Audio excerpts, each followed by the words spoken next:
déjà en tant que médiatrice de paix de la CEAC et présidente du comité des sages du réseau national des femmes médiatrices du Gabon, c'est pour nous un signal fort d'avoir été partie prenante dans ce dialogue.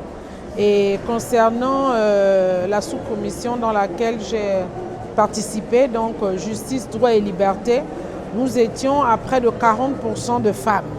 Donc vraiment c'était voilà, c'était déjà aussi quelque chose de très important de voir cette représentativité des femmes et les profils également qui ont été choisis étant en adéquation avec la thématique.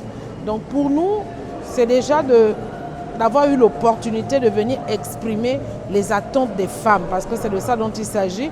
Nous avions envoyé des contributions écrites et il était question de pouvoir apporter des éléments d'explication. Parce que nous sommes dans une société qui est patriarcat et nous l'avons découvert. Il y a une volonté à vouloir, sous l'expression us et coutume, se cache une volonté de vouloir faire régresser les droits des femmes. Ça, c'est le constat.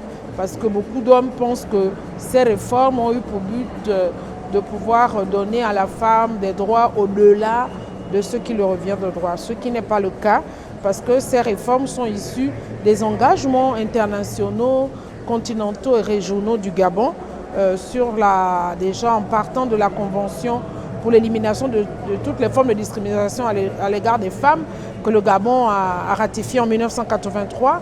Nous avons le plan d'action de Benjin en 1995. Nous avons la résolution 1325 qui insiste sur les femmes, l'appel à la sécurité du Conseil de sécurité des Nations Unies, qui exige l'implication des femmes dans tous les processus de paix, on peut dire les processus de gouvernance. Et c'est de là que part cette loi sur les quotas, pour dire que la participation politique des femmes dans les sphères décisionnelles doit être au minimum de 30%. Et ce dialogue qui est l'opportunité de dessiner la gouvernance du futur Gabon, il était plus qu'important d'avoir des femmes pour qu'elles portent elles-mêmes la voix de leurs attentes. Et nous avons été satisfaites parce que dans notre sous-commission, nous avons eu la possibilité de nous exprimer, de rappeler tous ces engagements et sur la base de ce que les citoyens avaient demandé, nous avons enrichi avec les dispositions juridiques. Je voudrais, au nom de toutes les femmes, remercier le président de la transition qui a fait en sorte qu'il y ait 26% de femmes, parce que nous avons vu dans le décret 26%, même si nous n'avons pas atteint les 30% qu'on aurait souhaité, mais nous pensons que 26% c'était déjà un pas et c'est le plus grand taux de participation des femmes depuis les conférences nationales en 1990, c'est ce que nos aînés nous ont dit. Je voudrais rassurer les femmes que les femmes qui ont pris part au dialogue n'ont pas démérité. Elles ont traduit la pensée de leurs attentes.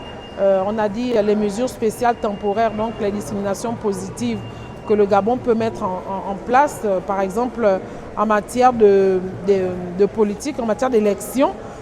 Dans certains pays, le président de la République a la capacité de nommer des femmes au Parlement pour corriger les discriminations ou alors de réserver des sièges uniques aux candidatures féminines. Donc c'est tout ça dont on va parler. On a demandé également la budgétisation sensible aux gens pour qu'il y ait justement une déclinaison budgétaire pour prendre en compte les besoins spécifiques des femmes, la création d'un conseil national du genre qui aurait un observatoire des droits de la femme pour pouvoir suivre tout ce qu'il y a comme politique, genre et engagement internationaux, et également une maison nationale de la femme pour renforcer les capacités des femmes. Nous savons qu'il y a un travail à faire à ce niveau-là. Et puis, concernant la résolution 1325, je parlais de la CEAC, nous avons tenu compte du plan d'action régional pour la paix de l'Afrique centrale qui a eu sa déclinaison au niveau du Gabon. Et nous avons demandé l'on puisse élaborer le plan d'action de deuxième génération, le plan d'action national pour la paix de deuxième génération, et également qu'on mette en place un bureau de coordination de ces résolutions. Donc je pense que dans le cadre de l'autonomisation économique, nous avons osé demander la mise en place d'un fonds sur l'autonomisation économique des femmes qui émanerait d'un pourcentage même faible